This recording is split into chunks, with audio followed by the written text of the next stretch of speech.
The Woman in the Yard is directed by a various director. I cannot pronounce the name. I don't want to butcher it just in case I say it wrong. But this is another new film from Blumhouse. The plot follows a single widowed mother named Ramona who is struggling with her grief after losing her husband in a car accident while also caring for her two children. But it's not suddenly when her grief is turned to fear when a strange, mysterious woman in black is stalking them outside their front yard and telling her today's the day. This film is getting a lot of mixed responses from many people because from what I've seen from majority of critics and people on YouTube I follow, it's getting a lot of some kind of mixed things on it. Some people do like it, others are in the middle of the road, others felt like it's just a waste of time, another bad film from Blumhouse. For me, where I stand on this film, I don't hate it, I don't love it. I would say it was fine, it was alright, it had some good interesting ideas going for, but I don't know, it just never clicked with me for some reasons. I don't know, maybe it's just the story, or maybe it's just how I feel about the film overall. It's very mixed, I would say. I'll start off with the positives. I would say from the directing standpoint and cinematography wise with the camera work, it's very well beautiful, it's very well shot in certain scenes, certain camera workings on, or the camera lenses. It just looks great to look at. It was beautiful. Even the sound mixing is really excellent here. It definitely has a good sound mixing.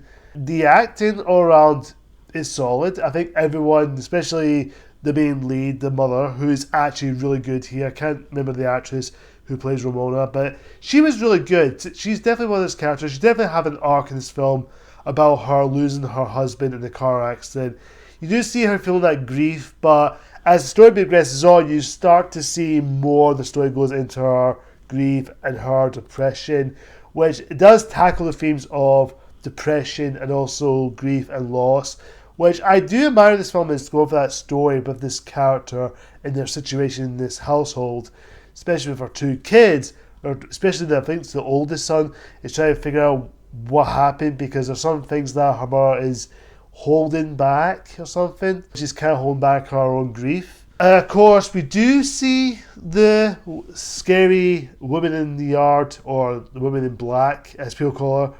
She does look scary, and the actress who plays her is very good. And there's definitely things locked to her. You do see her standing there out your front yard. It's just creepy as hell. It does give you go, okay, that looks scary. I'm not gonna lie.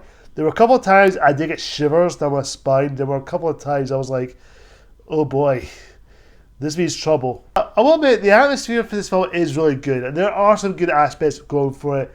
And there's some interesting ideas going for the story it's telling. However, there are a couple of things in there that it does lean on to, especially the first act, because the first act did start off a bit slow. It does take its time to get to the woman in the yard, but when it does come in, it definitely picks up.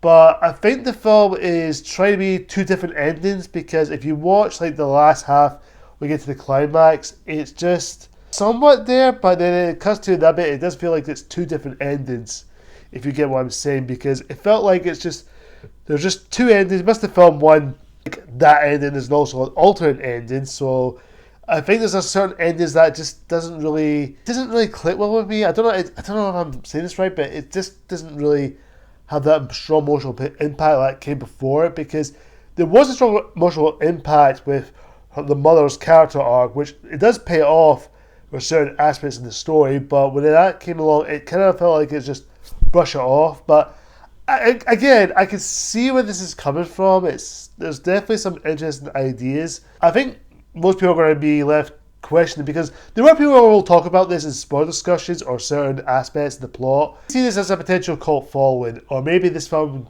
gains a lot of respect in the years to come. Maybe like down the line, maybe there'll be a video essay, this is a misunderstood film. As far as the jump scares, I did get some couple of jump scares. There were a couple of times I did tense out, and the jump scare does come, it does pay off. There were a couple of times that were just kind of cutouts, or maybe they're just a couple of certain stuff that wasn't tense, but after I kind of lost it because it comes as a gimmick or a gag or something. But this film is a kind of a up and down for me. I'm just very up and down with this movie. I just don't know how to feel. There's a part of me I do like, there's a part of me I didn't like, but overall it's the middle of the road. Woman in the Yard, it's just, it may have its fans, it may have its defenders, it may have its, you know, people will come out and say it's a misunderstood film. For me, I'm somewhat mixed. I'm going to give The Woman in the Yard a C+. Guys, comment down below and tell me what you think of The Woman in the Yard. Do you love it? Do you like it? Do you think it's alright? Or do you hate it? Whatever the case is, comment down below and tell me what you think. Thank you for so much for watching, guys. And until next time, see ya.